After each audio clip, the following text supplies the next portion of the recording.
Hey YouTube, what's happening? Chris here. Want to bring you guys a very quick update on Litecoin. We're at $55. Right now we're up 5.2%. There's just a few things that I want to talk to you about here. If y'all could like, subscribe, hit that notification bell. We're trying for 100 likes on this video. You guys have been doing great for me, and I'm just so appreciative. This channel's been growing, and you guys have been learning a lot. I've been learning a lot. So let's just continue to do this together, y'all. But what I'm seeing here today, guys, we're beautifully up above that 200-day moving average. We've actually made a higher high. So if we've been pushing up here, so here was a high, higher high, higher high, higher high, higher high, and we've been having these higher lows coming in as well. We've been defending this 200-day moving average, which is phenomenal. That's what we wanted to see, guys. Remember, we've been talking about that. We want to be able to stay up above that 200-day moving average now and treat that as support. There's many other coins that are not up above their 200-day moving average right now, so Litecoin truly is leading the market. I want you to keep that in mind. All right, but we're running into very strong overhead resistance now at that 56.13. We've been talking about this for a while now in terms of overhead resistance right here, guys. And this is the last push up that we had before we had that massive fall down to $22.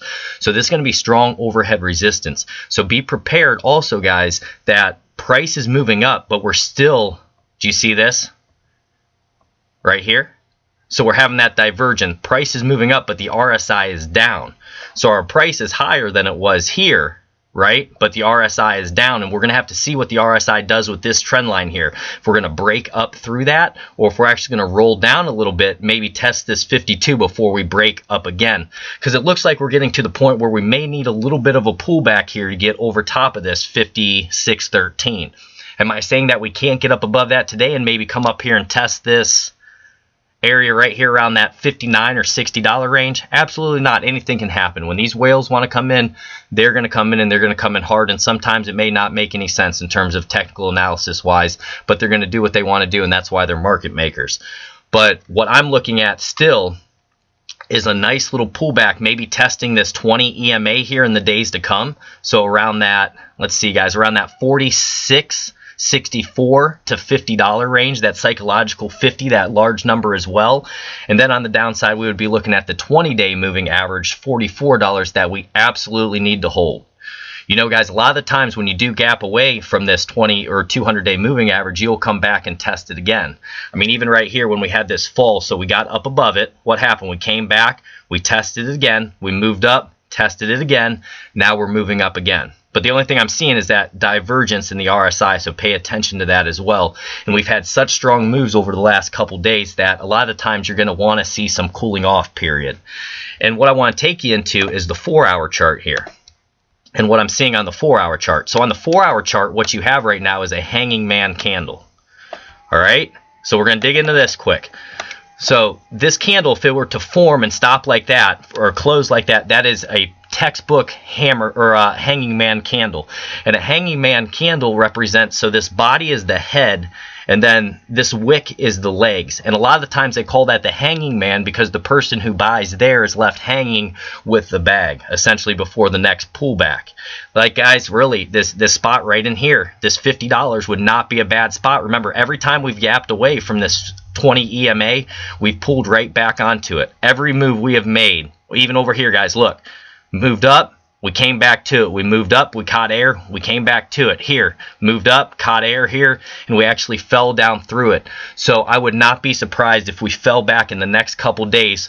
First, we'd look at this area, which would be around that 52, and then we would look for 50 as support. And you know what, guys? We could get a very nice bounce, which would be nice. It'd be a nice healthy pullback. That's what we want to see, is a healthy pullback onto this 20 EMA, and then further movement to the upside so we can get above this 56.13 and go up there and test that $60. And that's how these things work. Stair steps, higher highs, higher lows, but you have to have pullbacks. And right now we're seeing that hanging man candle on the 4-hour, so I would not be surprised if we start pulling back a little bit more throughout the day. Keep an eye on that. Could we run farther? Absolutely. But keep an eye on it, guys. Look, we moved to the 6-hour. Hanging man, 8-hour, right there. Okay, so this candle here, guys, we could potentially have a higher close, but look at this wick. This could very well almost turn into one of those shooting star candles. All right, so where you've been pushed up, and then the bulls continue to try to move up, and then you get pushed down a little bit. So let's pay attention to the 8-hour close there. And this is how I work it, guys. I go through the 12 then. 12, we have a hanging man candle. And then we'll go to the 16. Got that nice little wick there, but we're still closing up above as long as we close up above that one right there. And then we have our 1 day, and that's how you want to work it. Start at that 1 hour and work your way back. But I would not be shocked if the days to come we had a nice pullback to test that 50. Whenever you blow through overhead resistance, then you want to turn it into support. You want to consolidate up above it. But when I see something like this, guys, where the price is moving up, but we're having that divergence here, that's definitely something that throws the red flags up. And you know, I've been in some Litecoin positions. My Litecoin positions, I got in at around $44. I think it was like $44.12. I got a few of them there, and I'm still holding on to them right now, which you guys know I like to trade and everything. But just in case we do have a little bit farther push higher, some whale comes in and maybe we get to that 60 point, what I like to do, I will set a stop loss like right here, guys, around that 50.23, maybe around that 49.12, because if we fall down through there, then we're going to probably come down to that $46 range. So it's nice to be able to have those trailing stop losses. That's what you want to do. As price starts to spike up, then you have your trailing stop loss, to where if that gets pinged out, most likely you're going to continue down and you're going to be able to buy more, and that's how you accumulate them without having to go into your bank account to buy them. And that's how I have made a lot of my coins, guys. It's not through buying them, it's through trading. And then you take those and you lock them away, put them in a ledger or something like that, to where you don't have to worry about it and you're accumulating for the long term at a lower time here. But that's how you do it. That's how you accumulate more coins without having to pay for them. Is that, you know, like how I bought at 44, say I were to sell now around 55, then on each one of them I'm having an $11 profit, and then you wait for that pullback, which will eventually come, and then you long it again. You know, that's at least the way I've played it, guys, and I've been successful throughout doing that, and that's what I'm trying to teach here. This channel is for trading. This channel is for education. You know, it's not just for hodling, which I've told you guys, I hodl some coins as well. There's a philosophy behind hodling. You want to hodl in a bull market. You do not want to hodl in a bear market. Always remember that. All right? So what we're having here, though, we had that golden cross we've talked about, where the 20 EMA is coming over top of that 200-day moving average, and that's where we got that blast up. Whenever you see those golden crosses, most likely you're going to have a move to the upside. Now, if you have a death cross to where the longer term moving average is crossing over the shorter, like the 200 moving average over the 50 moving average, then you're going to have a death cross that you want to pay attention to. All right, so let's pull the RSI off there. Let's go to the MACD, see how that's looking. And remember, that's a good one, guys, for the lagging indicator. MACD is a great one. I love using the MACD as well. So on the MACD here on the day, we're looking pretty good. We had that nice cross. But sometimes, guys, you'll have that cross and then you'll kind of kiss for a while and move sideways, which is a possibility of happen. Now what we'll do with that, same deal with the MACD, we'll go to the 16-hour and see what it's looking like. Looking good there, especially the histogram as well. We'll go to the 12. And this will show you if we're gaining or losing strength.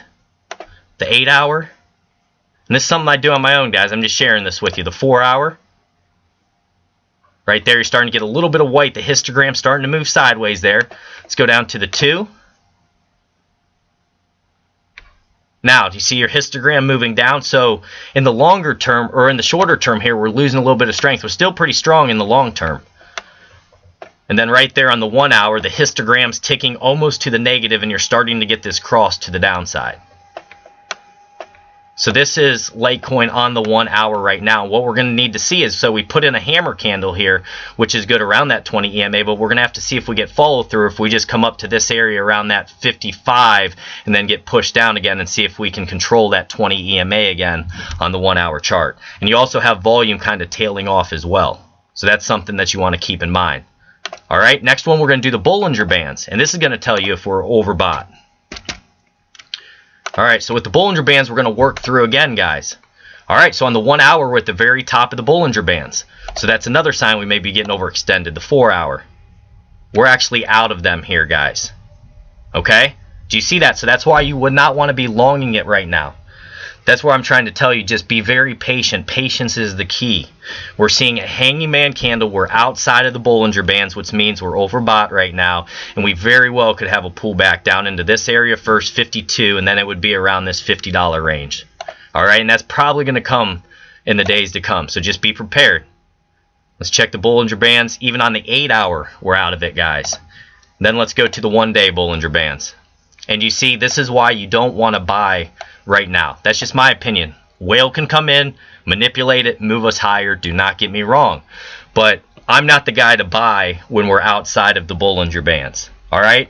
Say this was at the bottom here and we're messing with the bottom Bollinger Band. That's when you want to buy.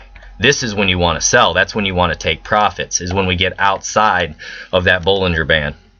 So, guys, overall, though, we're still in the short-term bullish uptrend. We're looking good. Just expect over the days to come that we may have a little bit more of a pullback, and be prepared for that. Do not FOMO, guys. I've been in this space for a year and a half. I have FOMO'd many coins in my earlier days, and I don't want you to be that guy. I've been that guy. I'm sure you've been that guy. I don't want to be that guy anymore. I let trades come to me, and now what I'm looking for is a good time to potentially release some of my Litecoin so that hopefully I can buy them back a little bit cheaper once we do have this pullback. Then you jump back in and you accumulate more coins.